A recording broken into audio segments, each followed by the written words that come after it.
За нэгдүгüүрт нь бол маск. Маскын дээр бол хүүхдийн одоо хүүхдэд таарсан шүүлтүүртэй маск байх хэрэгтэй. Би эхлээд буруу маск үзүүлье. Энэ маск болохоор за камер харж байна. Энэ маск болохоор одоо жирийн л нэг ийм маск. Одоо манайхны нэг удаагийн бэлий гэдэг шиг ийм богино хугацаанд ашиглана. Гэхдээ энэ шүүлтүүрг учраас энийг зөвлөхгүй. А шүүлтүүртүүд ийм харагдаж ийм. Гэхдээ энийг бол тодорхой хугацаанд Монгол шиг одоо стандарт нь бараг одоо гаднаас 7 8 10 дахин өндөр байгаа ийм нөхцөлд бол маш богино хугацаанд хэрэглэл хайна. За хүүхдийн бас маск байна. Ийм мөрхүү маскуд байж байна. Хамаагүй одоо шаардлагууд эднийг реклам дээ. Энэ дотроо юм шүүлтүүртэй. За өшөө манай Эрдэнэтэд хийж байгаа дотоодын үйлдвэрлэлийн ийм маск гэж байна. Энэ бол одоо харьцангуйгаар хямдвтар маш олноор наваад иргэдийг хангах боломжтой ийм маск байгаа.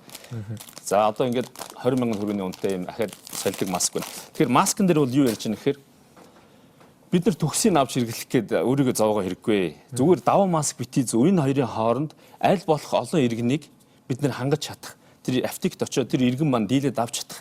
Шүүлтүүртэй тэр зохимжит маскыг маш яралтай өнөө оройноос эхлээд аваад зүү гэдэг нэгдүгээр зөвлөгөө. Хоёрдугаарт нь одоо түрүүн хэлж байна. Жирэмсэн эхчүүд болон бага насны хүүхэдтэй айлууд энэ өндөр идэвхтэй HEPA фильтр гэж байдаг.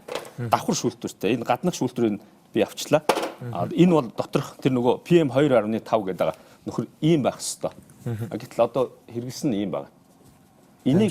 Энийг аваад хэрэглэх хэрэгтэй байна. Одоо энийг камер татах юм бол бид нэр хүүхдээ хэдий салхинд гаргах уу гэдэг ийм л цаг байгаа. Орой өглөө хасаад өдрийн нэг 3 4 цагийн хооронд л те хүүхдээ салхинд гарах хэрэгтэй, тэр порчко онгоолох хэрэгтэй. Амралтын өдөр гол зүгэл ямар ч ажилтай байсан хойшоо тавиад явж тэр хүүхдүүдтэйгээ хотоос жоохон гарах хэрэгтэй байна.